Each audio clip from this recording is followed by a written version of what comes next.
दोस्तों आज की इस वीडियो में मैं आपको दुनिया के रिच पर्सन्स के बारे में बताऊं जिनका स्टाइल और नेटवर्थ सुनकर आप भी हैरान हो जाएंगे। Number 1, Elon Musk. Elon Musk दुनिया के सबसे दिलचस्प सीईओज में से एक हैं। ये टेस्ला और स्पेस एक्स जैसी बड़ी कंपनीज के मालिक हैं। एलोन मास्क ने 2002 में स्पेस एक्स कंपनी खोली थी जिसका मकसद स्पेस में ट्रैवलिंग को आसान बनाना था। इस कंपनी के जरिए एलोन मास्क ने न सिर्फ रॉकेट्स और एयरक्राफ्ट डिजाइन किए बल्कि इनको स्पेस में भी भेजा और फिर कामयाबी भी हासिल की। इस स्पेस एक्स कंपनी के साथ साथ एलोन मास्क ने टेस्ला नामी कंपनी में भी इन्वेस्ट किया जिसका मकसद इलेक्ट्रिक कार बनाना है।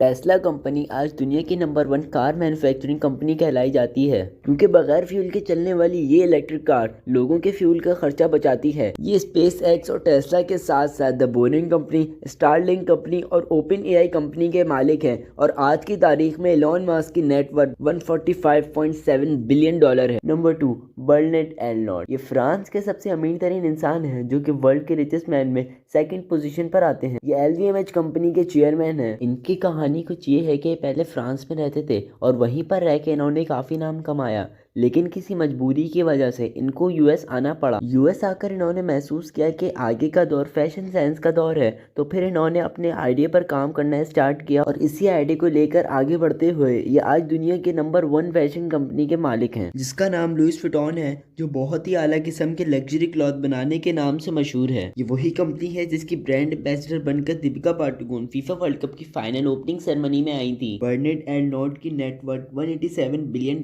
है और इनके अंडर तकरीबन 70 फैशन और कॉस्मेटिक ब्रांड काम करते हैं जिनमें शामिल दुनिया के मशहूर ब्रांड डियोर और सेफोरा हैं। बर्नार्ड अर्नोल्ट का पैशन पेंटिंग की शक्ल में आर्ट की कलेक्शन जमा करना है और अब इनकी खुद की एक्सटेंसिव और एक्सपेंसिव आर्ट कलेक्शन है। नंबर 3, गौतम अडानी। इनका पूरा नाम गौतम शांतिलाल अडानी है जो कि 24 जून 1962 में हिंदुस्तान में पैदा हुए। गौतम अडानी एक ऐसे खानदान में पैदा हुए जो टेक्सटाइल का बिजनेस करता था, लेकिन फिर भी वो हीरो के कारोबार में शामिल होने के लिए मुंबई जाना चाहते थे। इन्होंने महिंद्रा ब्रदर्स के साथ काम किया जो कि डायमंड की तलाश का काम करते थे। काम से ही वो अपनी 20 साल की उम्र में ही मिलियनर बन गए। गौतम अडानी एक पोर्ट के भी मालिक हैं जिसका नाम मुंद्रा पोर्ट है जो कि इंडिया का सबसे बड़ा कमर्शियल पोर्ट है। इनका खुद का एक फाउंडेशन भी है और इनका अडानी ग्रुप, रिलायंस ग्रुप और टाटा ग्रुप के बाद $100 बिलियन से ज्यादा मार्केट कैप हासिल करने वाला इंडिया का तीसरा कारोबारी घर है। गौतम अडानी के बिजनेसेस में power plant, sports, mines, airports,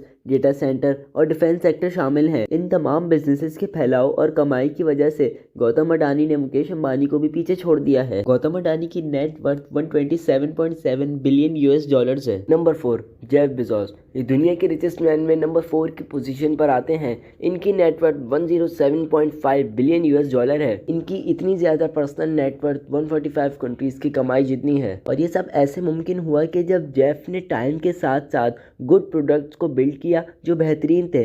फिर इन प्रोडक्ट्स को न्यू कंपनी ने खरीद लिया और फिर ये सब होते होते इन्होंने अपने पैसे को और भी कंपनीज में इन्वेस्ट किया जिससे इनको तरक्की भी मिल गई और इनकी नेटवर्थ और भी बढ़ती चली गई। जिन कंपनीज में जेफ बेजोस ने इन्वेस्ट किया उनमें गूगल, उबर, ग्रेल, वर्कडे और ट्विटर जैसी बड़ी कंपनीज शामिल हैं। इसके अलावा वो कंपनीज जिनको जेफ बेजोस ने खुद खरीद लिया उनमें Whole Food, Twitch, Audible, Zappos, IMDb और द वॉशिंगटन पोस्ट जो कि USA का सबसे मशहूर न्यूज़पेपर है। बात की जाए जेफ बेजोस की मेन बिजनेस कंपनी की तो वो है अमेज़ॉन। इसका शुमार दुनिया की नंबर 1 कंपनीज में होता है। Number 5, Bill Gates. Bill Gates नामी शख्स जिसको सारी ही दुनिया जानती है। बिल गेट्स 28 अक्टूबर 1955 को वाशिंगटन में पैदा हुए। ये एक अमेरिकन कंप्यूटर प्रोग्रामर और कारोबारी शख्सियत है जिसने 1975 में दुनिया की सबसे बड़ी personal computer software company Microsoft corporation की बुनियाद रखी थी। बिल गेट्स पहले 1981 में 26 साल की उम्र में माइक्रोसॉफ्ट की बदौलत मिलियनर बन गए और आगे 1987 में 31 साल की उम्र में बिलियनर बन गए। बिल गेट्स की नेटवर्थ $103.3 बिलियन है।